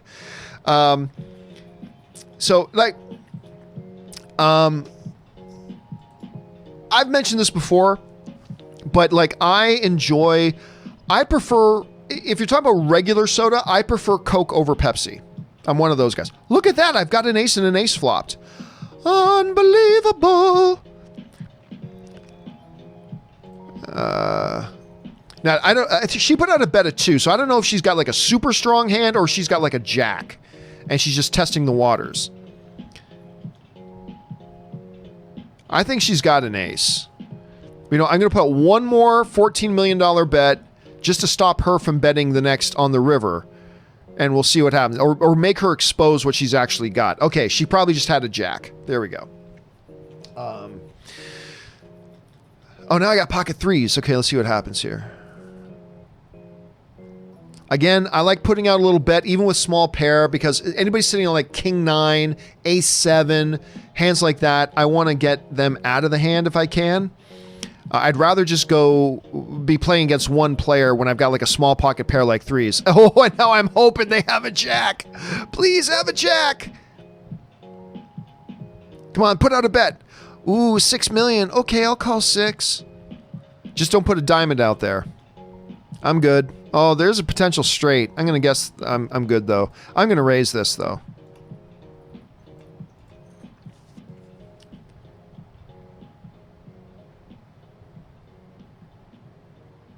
Come on, call. They called. 2 there. Oh, come on. With a 10? You called with a 10? Anyway. Okay, I am now up to 946 million, starting at 190. But anyway, yeah, good to know that they actually carry Diet Pepsi there, because normally they don't. Like I was saying, with regular soda, I prefer Coke over Pepsi. In diet sodas, I actually really do prefer Diet Pepsi a lot over Diet Coke. So I'm glad to hear that, Benny Canuck.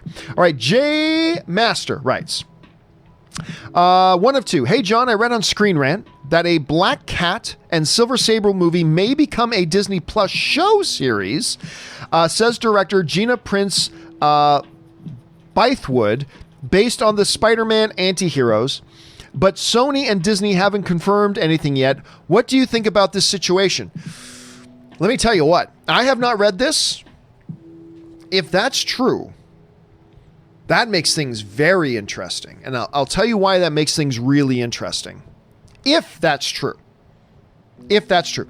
I like Screen Rant actually very much. They're a good site to read when they've got actual real, they're re-reporting real news. They're a little questionable on their scoops, though. They're a little questionable on their scoops. I'm going to bet $10 million just to see if I can steal the pot.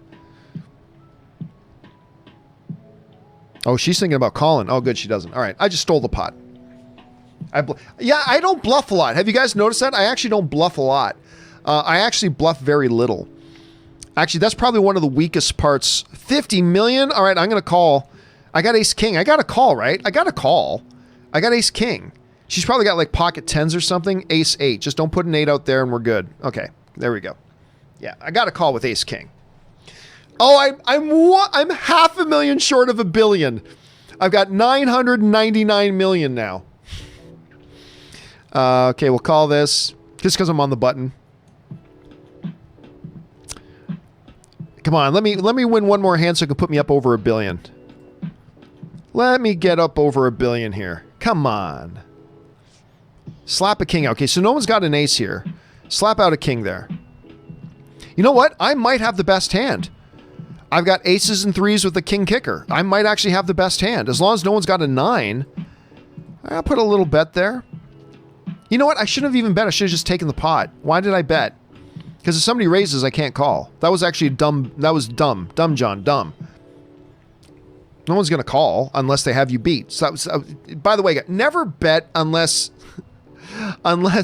if the only way they can call, unless you're bluffing. Unless you're bluffing, never bet if the only way somebody can call you is if they have you beat.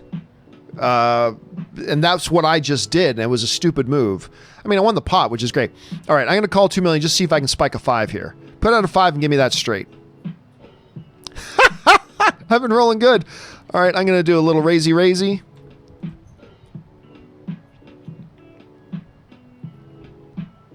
Yeah, I got the nuts, so he's going to fold now. Oh, no, he called. Oh, because he flopped top pair, so he thought he might have been good. But, I mean, look, they see that I'm not bluffing. Like, I'm never bluffing, at least very, very rarely bluffing. Usually when I'm putting out big bets, it's because I have the best hand.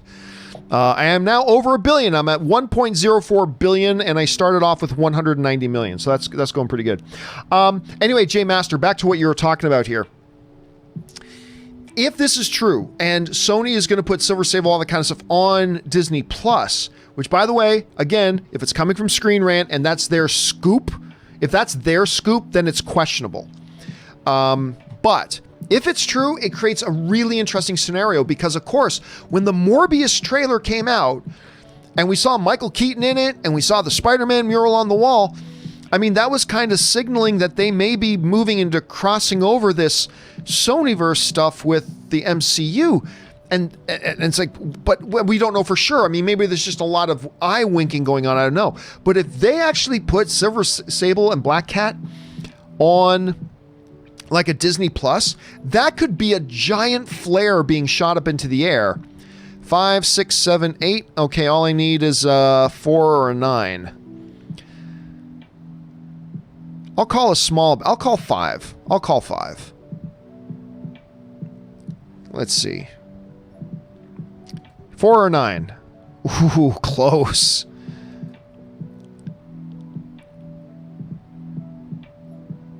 Do I chase?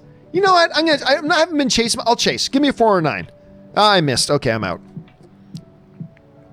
He's going to check because he's going to be worried about that ace. Yeah. But he had middle pair there. Nice hand. Okay. So, yeah. So if it's true, that could be a giant flare being shot into the air that Sony and Marvel really, really are. Again, a flush or straight draw right off the flop. 5, 6, 7, 8. I need a 9. Or a 9 is actually kind of dangerous for me because if a 9 comes up, anybody with a 10 has a higher straight than me. So I'll just get out of the hand. It could very well be a sign that maybe Sony and Marvel are thinking more long-term and working together. I mean, it could mean a lot of different things. It would be one of the, let's put it this way, Jay, if that is true, and again, I cannot emphasize the word if more, but if this is true, it could be the most interesting piece of movie news of the year. I mean, really, because of all the ramifications that could be a part of that, and what it could mean if they actually went ahead and did something like that, it could be the most significant piece of movie news of the year. So, I mean, I don't know. It's going to be interesting. We'll have to keep our eyes open for it and see what's going on with that. All right. Thanks for that, J Master. And you know what? I'm going to look into that, and I think we're going to have to make that an off the top on the John Campea Show tomorrow. The reason it'd be an off the top is because we have already done the show notes. But if I'll look into that, do me a favor, J Master, just so I stay on top of it. If you wouldn't mind doing me a personal favor, could you email me the link to john@thejohncampeashow.com. That's john@thejohncampeashow.com. If you would mind emailing me that link so I can go check it out and make it a part of the Off the Tops tomorrow on the show, I would be most grateful. I would be most grateful for that. So thanks for that, dude. Okay, let's see here. Lord Alucard writes, guess sometimes nothing can be a real cool hand. Is that from... I want to say that's from not Grinders. Why am I forgetting the name of the Matt Damon movie? It's not Grinders. Hold on a second. It's not Grinders. What is it? It's Rounders. Rounders, right. Why was I calling it Grinders? Because the movie's about these guys who are grinders. That's why I was saying that. It sounds like that's a line from Rounders. Is that a line from Rounders? I want to say that's the line from Rounders. I'm not really sure, though. I'm gonna go with Rounders on that. All right, Russell Amador writes, hey, John, are you a fan of the Leprechaun franchise? Not really. Not really. I mean, don't get me wrong. There's one or two of them that are like just silly, ridiculous fun. And some of them just are just really bad. And then they did like a relaunch of it recently. Like, I think it was, if I'm not mistaken, wasn't it WWE Films did a relaunch of Leprechaun? So let's put it this way. If I'm with a bunch of friends and we're just sitting around and we're wanting to watch something one night and somebody wanted to pop on Rounders, I'd probably watch it. But would I consider myself a fan of the Leprechaun series? I will probably say no. I'm not really a fan of the Leprechaun series. Now, one more time, I just want to give you guys a sense of how much I am utterly dominating this table, which does not always happen. To be clear, that's not always happen. But tonight's been rolling well. The highest chip count at the table right now is Guitar Al sitting right beside me with 124 million. So Guitar Al, who's sitting to my right, has 124 million. I have $1.02 billion in chips. So this is going very well for me. So just got ace king right now. I'm going to raise this up. And for sure, I won't flop an ace or a king. Courtney's giving me trouble tonight. The girl at the top there, Courtney, she's giving me some trouble here. Okay, give me a king or an ace. Okay, I get an ace, but I also get 3 diamonds. So thank you for nothing. Now, I've seen her do this. She bets when she's got a diamond but doesn't have it yet. So I'm gonna make her commit all of her chips. If she's got a diamond and hits a flush, then she does. Then she hits the flush. Fair enough. And she does. She has a diamond. Did I not call that? I said she's got a big diamond in her hand. She's betting right now just to try to tease it in. I wanted to put her right to the test and get it. I knew she was sitting on a diamond and was hoping for her to draw out on that. I knew it. Anyway. So yeah, Russell, overall, not really a huge fan of the Leprechaun franchise. Okay, let's see here. Lee Crow. Where are we at here? 1 second. I'm having a bit of a problem here. Let me just reset something. Nothing terrible. Just going to do a little bit of a reset on this. Okay. Where are we at here? Lee Crow writes, Yo, John. My favorite moment in a theater was opening night of Avengers Infinity War when Thor arrives in Wakanda. Oh, dude. Went alone, but exchanged looks with everyone around me, shocked, and the crowd went crazy. I'm telling you what, man. That moment when Thor shows up, I still remember I was at the world premiere of Infinity War, and every screening I saw of it afterwards, every single screening I saw of that movie afterwards, that I saw of Infinity War afterwards, the audiences went absolutely nuclear. Like, absolutely nuclear. They would go. Just absolutely crazy, absolutely nuts. It was incredible. It was inspiring. And yet another reason why, because I was like you're high-fiving people around you when that's going on, right? It's just another extreme. It's an extreme example, granted, but it's just another example about why nothing beats the theatrical movie-going experience. Nothing beats it. Speaking nothing beats it, pocket kings, of course that can be beat. Somebody could be sitting here with pocket aces and then I will get crushed. But I'm going to put in a big raisy here. And see who wants to come along for a ride. I am not in good position. So hopefully, like I put in like a 12-minute, so if I want someone with an ace 2 or an ace 5 to fold. Okay, see, they all folded. I just win the pot. I'm perfectly happy with it. Another nice hand, ace queen. Okay, hold on a second here. 8 mil. I'm going to put this guy all in. I'm going to put him all in. Well, I accidentally hit 24 instead, so he's not all in, but whatever. Yeah, let's see what he's got.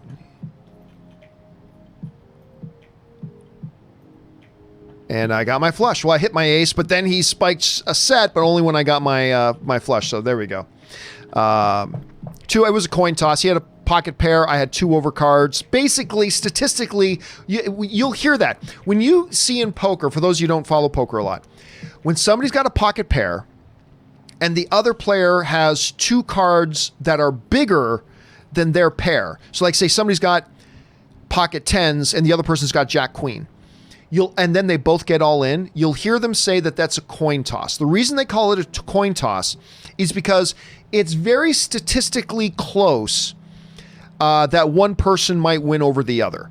So like the person with pocket pair does have a slight advantage, but it's only by a few percentage points. It's actually only by a few percentage points because there's 6 possible cards in the deck. Oh, now I got a flush or I got a straight. Now, if he's got 8 queen, then I'm screwed. But if he's got anything short of 8 queen, I should win here. Okay, so because the person with one person's got pocket 10s, the other person has jack queen. That person's got 3 jacks in the deck and 3 queens in the deck that could hit on any of the 5 cards to come. And they've got like almost a 50% chance. Almost a 50% chance to hit somewhere in the 5 cards one of those 6 jacks or queens. That was a terrible flop for me. I don't have any clubs. Terrible flop for me. So I got to get out of this hand. Yep, fold. So that's why you hear coin toss. So that's what that phrase means.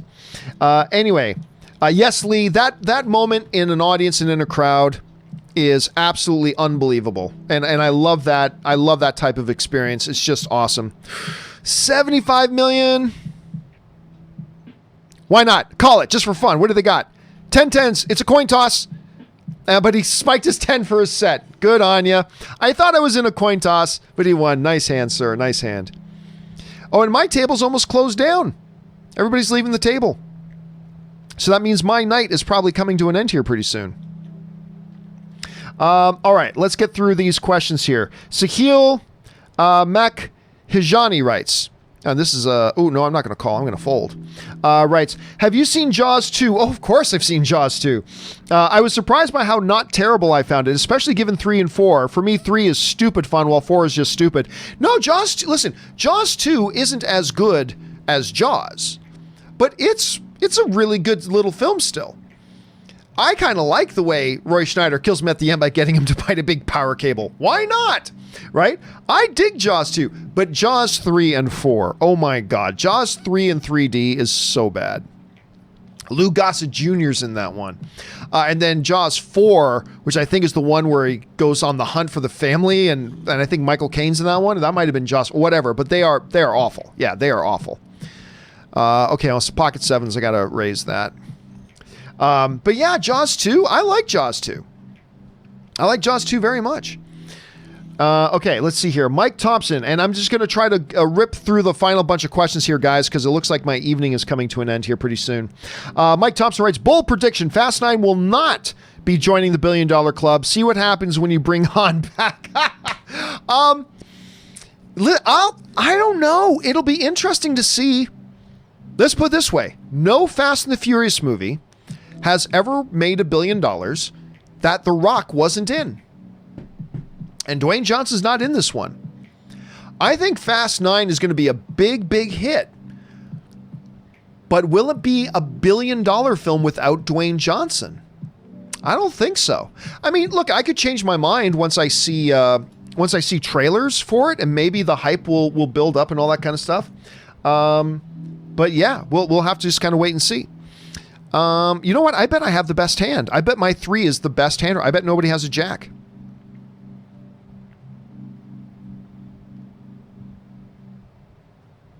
We'll find out. Yeah, nobody. My 3 was best.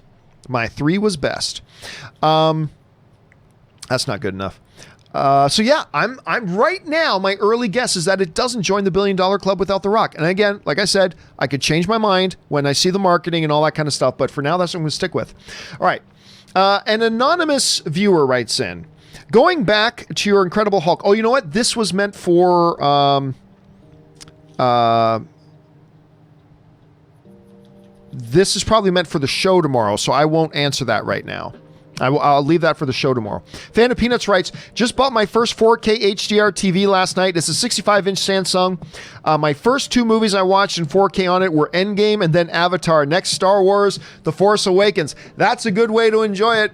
That's a good kickoff. You got to make sure you throw an Infinity War in there, too, when you get a chance. But Avatar on a good 4K display, if you're a good distance away, it's going to look great. A 65-inch TV is a really good size TV.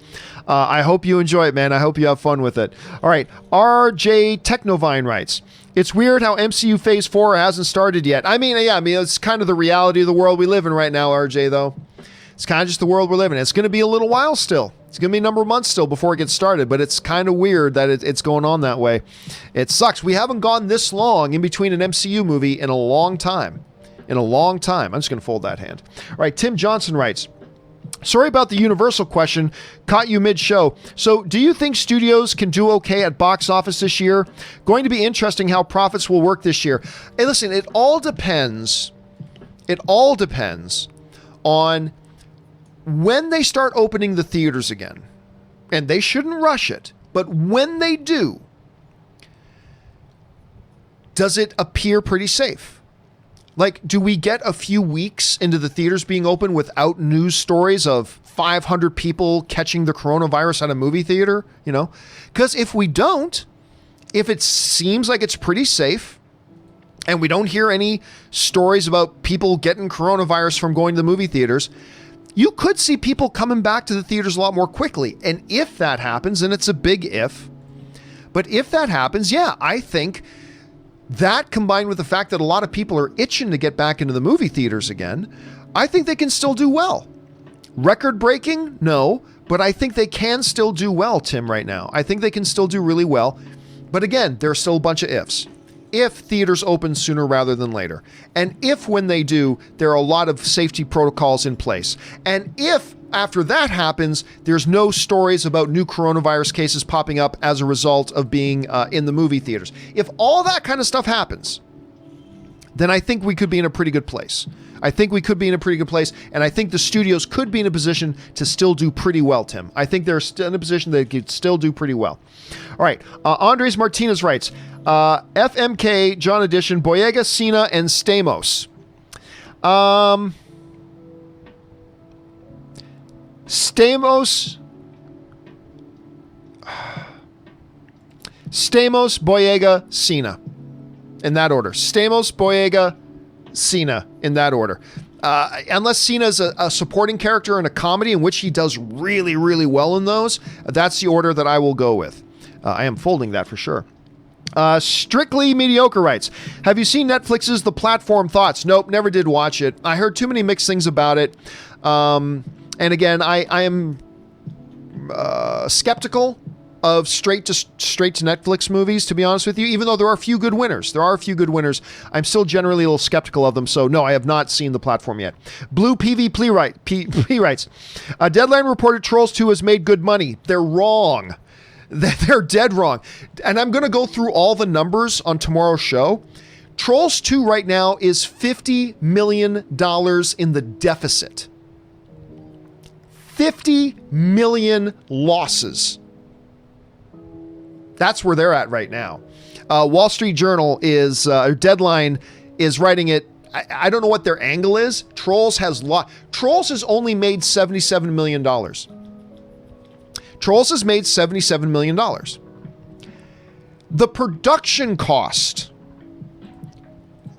of Trolls 2 was $95 million. That's the production costs. There are reports that say they spent anywhere between $80 and $100 million in marketing before the lockdown happened. Oh, they're taking losses. They're taking big losses on Trolls 2 right now. So, but again, we will talk about that more on the John Campea Show tomorrow. All right, Xbox writes, John, what are the most realistic MCU Sinister Six roster? Don't care. I honestly don't think there is going to be a Sinister Six roster. I think Sony is still far too trigger shy about what happened the last time they tried to get a Sinister Six rolling. I really don't think there's going to be a Sinister Six, at least not in the foreseeable future, not in the next 3 or 4 years. I mean, you're probably looking at your standard Doc Ock, Chameleon. You're probably talking Vulture. You're talking Electro. You're talking, hold on a second, Ace King. Give me a second here, because I have to razy. Who wants to come around along on the ride with the Ace King? Ghost Dog got 177 million. He might play. Nope, they're all going to fold. Okay. Yeah. So I other than that, I don't really care because I don't think they're going to do it. Sony tried to play around in that amazing Spider-Man 2 movie. With teasing and look, we're building up to Sinister Six, and they get their hands slapped by the audience that said, no, bad Sony. Now, that was more to do with the execution than anything else, but I still think Sony's hand is a little bit sore for the way we collectively slapped them on the hand. I think they're still pretty trigger shy about that, so I don't think we're going to get one anytime soon. All right, David Zarnowski writes, hey, John, did you know if there is still plans for Star Wars The Old Republic movie? My opinion, Disney should focus on a different era with new stories. Well, I don't know. I certainly hope they do, but what looks like they're doing now is it appears they are going for the High Republic era, which I think they said is like 500 years before the events of Star Wars.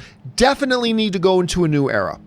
Now, normally I would like them to go forward in time, but if you're going to go back at like 500 years or more, that's good enough because that still makes it a completely new universe in many ways. So even without Old Republic, it does look like they're going in for a new era, but I fear they may have abandoned the Old Republic stuff that they were doing with the Game of Thrones guys, Benioff and Weiss, and traded it in for the High Republic era. So, but either way, it will be a new era. I was really hoping for Old Republic, though. I won't lie to you. I was really kind of hoping for Old Republic. Oh, this guy called my 7 million. Let's see what happens here. Well, now I got a flush draw. So I'm going to bet another 10.5. See if he calls.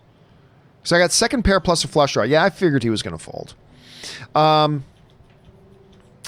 Ace King again.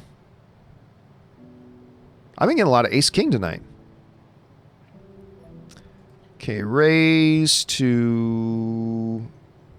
I don't want to raise to 16, but I didn't have fine enough control. They're all going to fold. No one's going to call 16. Fold. I wanted to raise 12, but I couldn't get it to 12. So whatever, I'll take the 3 million in the pot. Going to fold that. So yeah, that's where I think they're at right now. That's where I think they're at right now. High Republic seems to be it, but man, I'm going to keep my fingers crossed for Old Republic. All right, Mavlore writes, just saw on CNN that AMC theaters will no longer screen films made by Universal Pictures. Again, that is inaccurate. That is not accurate. They will no longer screen Universal films that Universal releases in theaters and on VOD at the same time. Those are the movies that AMC has said they will not screen. I will, on the John Campea Show tomorrow, we will talk about AMC CEO. His name's Adam Aaron. We will talk about his exact quote. His exact quote is not, we're not playing Universal movies anymore. He very specifically laid out when and how they won't. So we'll talk about that in more detail on tomorrow's John Campea Show. So Mavlor, you're obviously late to the stream, which is cool, but a lot of people have already asked about that. And again, Universal... AMC has not said that they aren't going to play Universal movies anymore. That is not what they said. It was in response to something that the Universal CEO said, and AMC simply said in reply, if you do things that way, we are not going to play your movies. So we just got to be more clear on that. Oh, he's going to bet 10 million here. He's checking? Oh, thank you. Let me see if I can get a 10. Thank you. Now I got the nuts. He can even have pocket aces, and I've got him beat right now.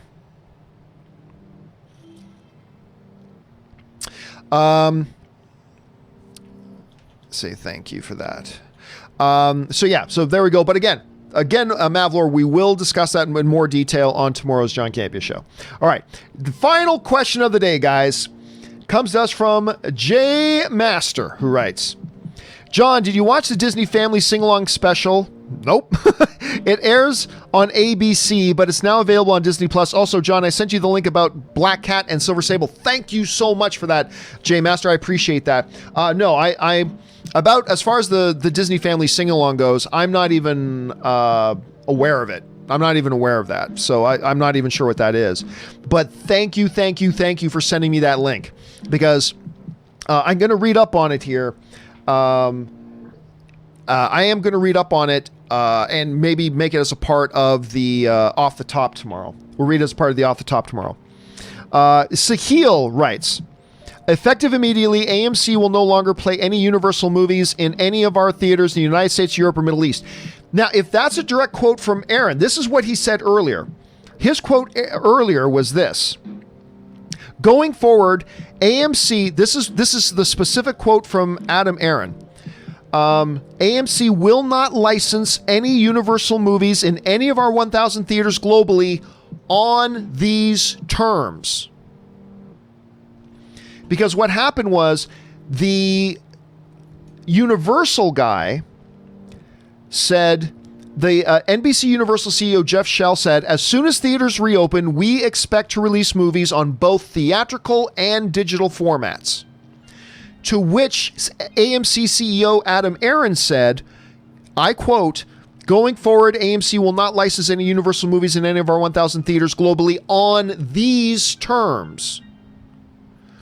So if that quote, Sahil, is a different quote from a different outlet that he spoke to, that could change the thing. But again, this is specifically what he said. He said, going forward, AMC will not license any Universal movies in any of our 1,000 theaters globally on these terms. So I'm going to have to read up. See, do me a favor, Sahil. Where did you get that quote from? I'd like to know where you got that quote from. Could you email that to me? Can you send me the link, Sahil, where you got that from? Because that is what you just quoted is a very different quote from what Adam Aaron said earlier. Because earlier, Adam Aaron just said, we won't release any Universal film on these terms. These terms of you're going to release them in theaters and on VOD at the same time. What you're quoting is very different. So if you have a link to that, I would love to see that. I would seriously love to see that, because these are two conflicting statements. And so I'm going to have to kind of try to make heads or tails out of what's what, because one is very clearly one thing and one is very clearly something else.